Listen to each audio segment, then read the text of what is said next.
Hi friends, आप लोग का एक बार फिर स्वागत है हमारे YouTube channel lurch for success में। दोस्तों, आज हम रेलवे के 25 महत्वपूर्ण क्वेश्चन लेकर आए हैं जो कि रेलवे के परीक्षा में बार बार पूछे गए हैं और रेलवे ऐसे प्रश्नों को बार बार पूछता है। दोस्तों, हम आते हैं अपने पहले क्वेश्चन की तरफ। जो मेरा पहला क्वेश्चन है वो है 2019 के बाघ की गणना के अनुसार भारत में बाघों की आबादी है। यानी आपको बताना है कि 2019 के गणना के अनुसार भारत में कितने बाघ हैं। तो आपका ऑप्शन है 1777, 2967, 5667, 5755। दोस्तों, इस प्रश्न का जो आंसर होगा वो हमारा बी होगा, यानी कि 2967 बाघ इस समय हमारे भारत में उपस्थित हैं। ठीक है, आते हैं अपने अगले क्वेश्चन की तरफ। जो हमारा अगला क्वेश्चन है वो है प्रसिद्ध फॉरबिडन शहर में है। यानी कि आपको बताना है कि प्रसिद्ध फॉरबिडन शहर कहाँ पे स्थित है, चीन में, अमेरिका में, फ्रांस में या भारत में। दोस्तों, इस प्रश्न का जो आंसर होगा वो हमारा ए होगा, यानी चीन होगा। दोस्तों, फॉरबिडन शहर जो है कि चीन के बीजिंग शहर के मध्य में स्थित है, जो कि यहाँ पे जो एक मिग राजवंश था, उसके बाद एक किंग राजवंश था। इन दोनों ने लगभग 500 साल तक का शासन किया था और इनके बाद यहाँ जो रहने का जो उन लोग का निवास जो स्थल था वो एक पैलेस था। उसको बाद में एक संग्रहालय बना दिया गया, वो जो कि आज बड़ा ही फेमस जगह हो गया है। ठीक है, हम आते हैं अपने अगले क्वेश्चन की तरफ। जो हमारा अगला क्वेश्चन है वो है गौतम बुद्ध की माँ का नाम क्या था। यानी आपको बताना है कि गौतम बुद्ध की माँ का नाम क्या था, कौशल्या, माया, कनिका या त्रिशला। दोस्तों, आपको इस प्रश्न का जो आंसर होगा वो हमारा बी होगा, यानी कि उनकी माँ का नाम माया था और महावीर स्वामी के माँ का नाम क्या था, त्रिशला था। और दोस्तों, आपको बता दें गौतम बुद्ध को लाइट ऑफ एशिया भी बोलते हैं, यानी कि एशिया का प्रकाश भी उनको कहा जाता है। ठीक है, आते हैं अपने अगले क्वेश्चन की तरफ। जो हमारा अगला क्वेश्चन है वो है खारे पानी में पैदा होने वाले पौधे कहलाते हैं। यानी कि आपको बताना है कि जो खारे पानी में पौधे पैदा होते हैं उन्हें क्या कहते हैं, हेलोफाइटा, माइक्रोफाइटा, जीरोफाइटा या हाइड्रोफाइटा। दोस्तों, इस प्रश्न का जो आंसर होगा वो हमारा ए होगा, यानी कि हेलोफाइटा। उसके बाद जो हमारे रेगिस्तान में जो पैदा होते हैं पौधे उनको हम लोग बोलते हैं जीरोफाइटा, और जैसे जो नॉर्मल पानी में पैदा होते हैं उसको बोलते हैं हाइड्रोफाइटा। ठीक है, आते हैं अपने अगले क्वेश्चन की तरफ। जो हमारा अगला क्वेश्चन है वो है डैश बूझे हुए चूने का रासायनिक नाम है। यानी आपको बताना है कि बूझे हुए चूने का रासायनिक नाम क्या है, calcium carbonate, calcium hydroxide, calcium oxide या कैल्शियम क्लोराइड। दोस्तों, इस प्रश्न का जो आंसर होगा वो होगा हमारा बी, यानी कि कैल्शियम हाइड्रोक्साइड। और जो कि इसका जो सूत्र होगा वो होगा CaOS का होल ट्वाइस। ठीक है, हम आते हैं अपने अगले क्वेश्चन की तरफ। जो हमारा अगला क्वेश्चन है वो है कोई वस्तु सतत चाल से गति करती है जब उस पर कोई न डैश लगा रहा है। यानी कि आपको बताना है कि कोई वस्तु सतत चाल से अगर चल रही है उस पर क्या लगाया जाएगा कि वो रुक जाएगा, अगर नहीं लगाया जाएगा तो वो चलता ही रहेगा। तो क्या है आपका ऑप्शन है आवेग, जड़त्व, दाब या बल। दोस्तों, इसमें क्या है आपका ऑप्शन में डी, यानी कि अगर आप बल लगाएंगे तो वो वस्तु सतत चाल से नहीं चलेगी और रुक जाएगी। ठीक है, हम आते हैं अपने अगले क्वेश्चन की तरफ। जो हमारा अगला क्वेश्चन है निम्नलिखित में से किस महासागर में सेशेल्स गणराज्य स्थित है। यानी आपको बताना है किस महासागर में सेशेल्स देश पड़ता है, हिंद महासागर में, अटलांटिक महासागर में, आर्कटिक महासागर में या प्रशांत महासागर में। दोस्तों, जो हमारा ऑप्शन होगा वो हमारा ए होगा, यानी कि अफ्रीका महाद्वीप के बगल में हिंद महासागर में सेशेल्स गणराज्य या सेशेल्स देश पाया जाता है। ठीक है, आते हैं अपने अगले क्वेश्चन की तरफ। हमारा अगला क्वेश्चन है बोथनिया की खाड़ी दो देशों के बीच स्थित है, उनमें से एक देश फिनलैंड है, दूसरा कौन सा है। यानी आपको बताना है कि बोथनिया की जो खाड़ी है दो देशों के मध्य स्थित है, पहला देश फिनलैंड है, दूसरा कौन सा है। दूसरा आपको इसमें बताना है डेनमार्क, रूस, स्वीडन या नॉर्वे। दोस्तों, इस प्रश्न का जो आंसर होगा वो हमारा सी होगा, यानी कि स्वीडन। और दोस्तों, आपको बता दें इसको स्कैंडिनेवियन राष्ट्र भी बोलते हैं और यहाँ पर पहली बार यानी कि स्वीडन में पहली बार लोकपाल का जन्म भी यहीं से हुआ था। ठीक है, हम आते हैं अपनी अगली क्वेश्चन की तरफ। जो हमारा अगला क्वेश्चन है वो है वायु में ध्वनि के वेग से अधिक की चाल से यात्रा करने वाली वस्तु कहा जाता है। यानी कि आप बताना है कि वायु के ध्वनि के वेग से अधिक चाल से जो वस्तु चलती है उसे क्या कहते हैं, पराध्वनिक, पराश्रव्य, अतिपराश्रव्य या अप्राश्रव्य। इस प्रश्न का जो आंसर होगा वो हमारा पराध्वनिक होगा, यानी कि हमारे लड़ाकू विमान, रॉकेट और जो भी सुपरसोनिक हवाई जहाज़ होते हैं वो वायु की ध्वनि से तेज चलते हैं।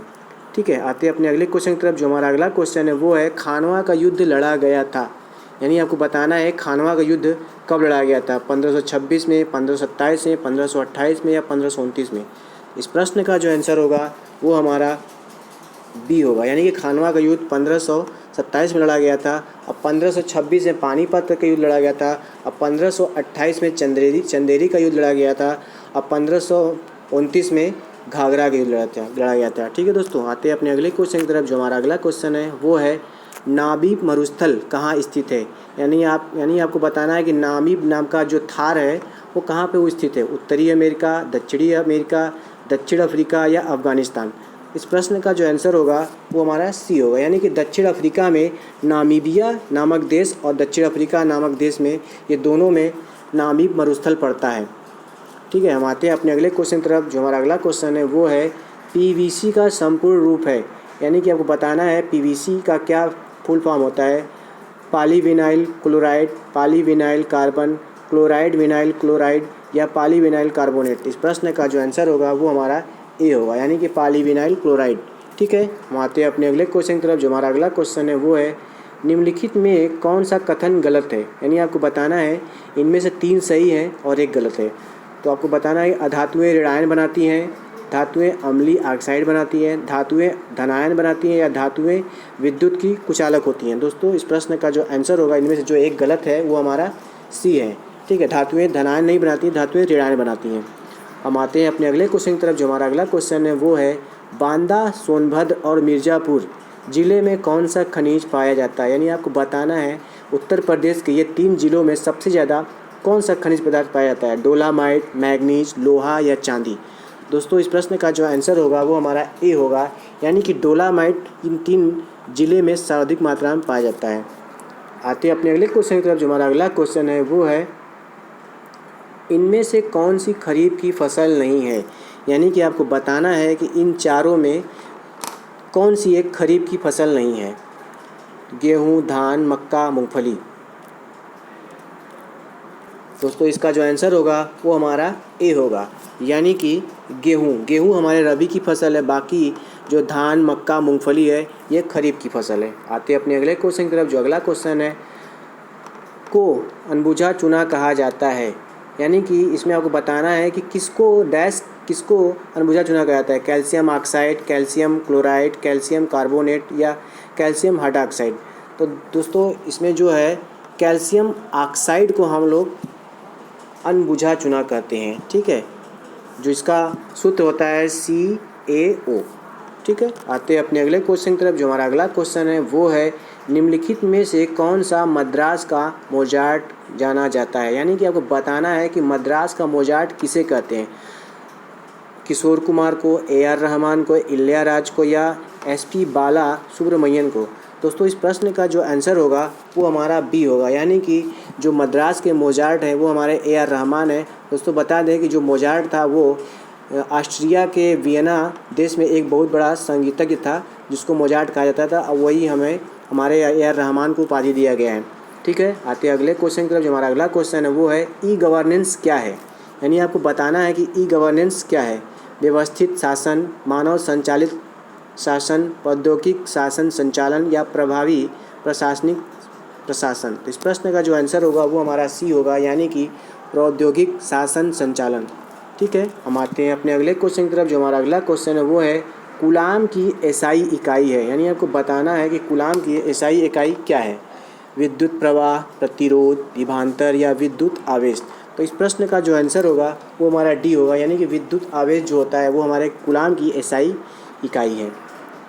हम आते हैं अगले क्वेश्चन की तरफ। जो हमारा अगला क्वेश्चन है आप विकास के सिद्धांत को किससे जोड़ सकते हैं। यानी आपको बताना है कि विकास का सिद्धांत इन चारों में से किसने दिया था, डार्विन, मिलर, उरे या मेंडल। तो इस प्रश्न का जो आंसर होगा वो हमारा बी होगा, यानी मिलर ने विकास का सिद्धांत दिया था और जेम्स फ्रायड ने विकासात्मक विज्ञान का सिद्धांत दिया था। हम आते हैं अपने अगले क्वेश्चन की तरफ। जो हमारा अगला क्वेश्चन है वो है सुंडा जल संधि 2 द्वीपों के बीच है। दोस्तों यहाँ पे द्वीपों रहेगा, यहाँ पे टीमो लिखा गया है, स्थित है। एक जावा है, दूसरा कौन सा। यानी आपको बताना है कि सुंडा जल संधि, आपका ऑप्शन है सुलावेसी, सुमात्रा, मालुकू या बोर्नियो। दोस्तों इस प्रश्न का जो आंसर होगा वो हमारा सुमात्रा होगा, यानी कि इंडोनेशिया के जो 2 द्वीप हैं उनके बीच जो सुंडा जल संधि है वो एक जावा और सुमात्रा के मध्य स्थित है। सोमदेव वर्मन निम्नलिखित में से किस खेल से संबंधित है?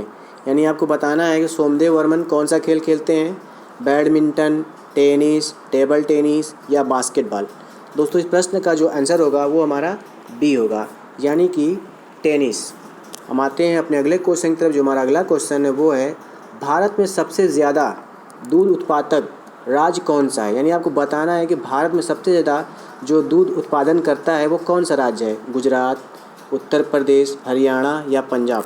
दोस्तों इस प्रश्न का जो आंसर होगा वो हमारा उत्तर प्रदेश होगा, यानी कि उत्तर प्रदेश जो है पूरे भारत का लगभग 17.5% दूध उत्पादन करता है।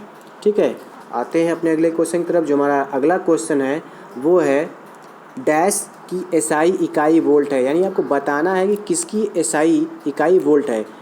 जो आपका ऑप्शन है, प्रतिरोध, विद्युत आवेश, विद्युत धारा या विभवांतर। दोस्तों इस प्रश्न का जो आंसर होगा वो हमारा डी होगा, यानी विभवांतर जो है वोल्ट की इकाई है। हम आते हैं अपने आखिरी क्वेश्चन की तरफ। जो हमारा आखिरी क्वेश्चन है वो है, जादूगोड़ा स्थान किसके लिए प्रसिद्ध है? यानी आपको बताना है दोस्तों कि जादूगोड़ा पड़ता कहाँ है और वहाँ पे क्या निकलता है कि वो मशहूर है। यानी आपको ऑप्शन है, लोहा, तांबा, यूरेनियम या जस्ता। दोस्तों जादूगोड़ा जो है हमारे आधुनिक झारखंड में पड़ता है, वहाँ पे सर्वाधिक मात्रा में यूरेनियम निकलता है। ठीक है, और ये काफ़ी मशहूर है इसीलिए। और वहाँ पे लोहा जो है कि हमारा छत्तीसगढ़ में निकलता है, तांबा हमारे राजस्थान में निकलता है और जस्ता भी हमारे राजस्थान में ही निकलता है। दोस्तों हमारा अगर आपको ये क्वेश्चन अगर अच्छा लगे तो लाइक करें, सब्सक्राइब करें और शेयर करना ना भूलें। धन्यवाद।